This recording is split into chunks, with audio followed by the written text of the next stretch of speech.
Are you and your partner a good fit? Have you thought about that and what that means? Does it mean that you enjoy the same jokes? That they make you laugh? Does it mean that you enjoy the same activities and the same hobbies? Does it mean that you have great sex? Does it mean that you find them physically attractive? Well, I guess those things are really important in a relationship, or to some people. Everybody's different, but if you just base your relationship on those things alone, I think it's a little bit flaky. I believe that if you are in a long-term committed relationship, it means more than that. It's about having the same core beliefs and values, or at least quite a few of them. Because if you are not connected in that way, then it's going to make life quite difficult. Because those things that I mentioned can change quite easily. But your core beliefs and values probably are less likely to change. What makes you the person you really are? What do you stand for in this world?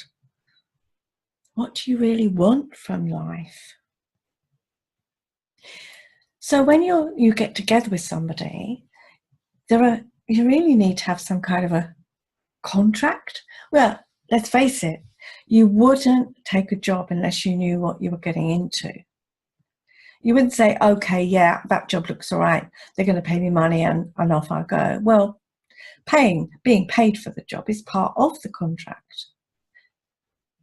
But there's more to it than that. It's whether the working hours fit with you, whether it's a kind of job that you'd enjoy and you're able to do. It's whether or not, if you're into having a career, whether that will fit with your long-term goals. And that really is the same with a relationship.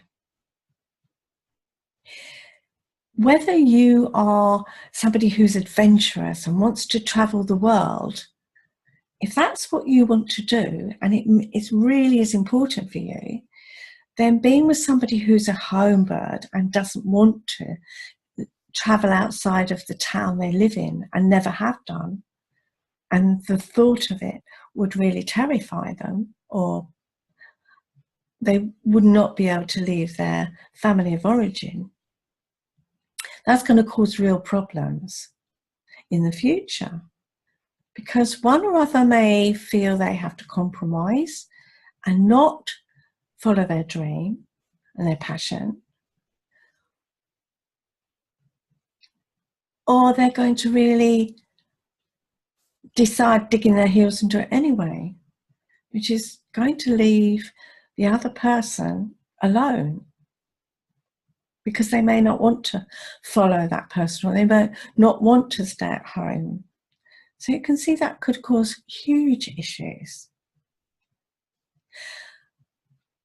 What if one of you wants to have children and the other one says, no, there's no way I want to have children?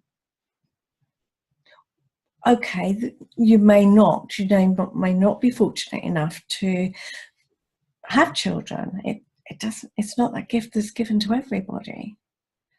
But if one person decides that's what they want and the other person doesn't, and you enter into that long-term relationship in the belief that you can change that other person's mind, that is going to cause real problems. It's going to cause unhappiness, friction, resentments, and in some cases I've actually seen a situation where one person's been tricked because they've stopped taking birth control and the other one's been forced into being that parent they don't want to be. Or if they reluctantly agree, further down the line, again, it can cause real resentments. So it's something that's really fundamentally important to a relationship. Equally, your beliefs. If you're a strong kind of believer in human rights and the other person isn't, how might that affect your relationship?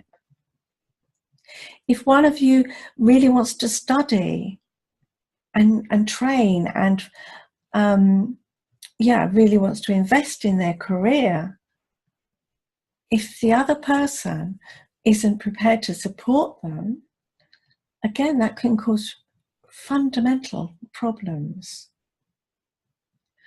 What are your thoughts about finances?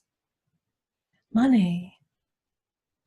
We each have a different view of the world, and it's important that those views and those beliefs, well, they're not going to fit exactly because we are all different, but it's important to really explore them and see what fits and what doesn't. Talk about it before you go through in spending that time together and committing to that relationship.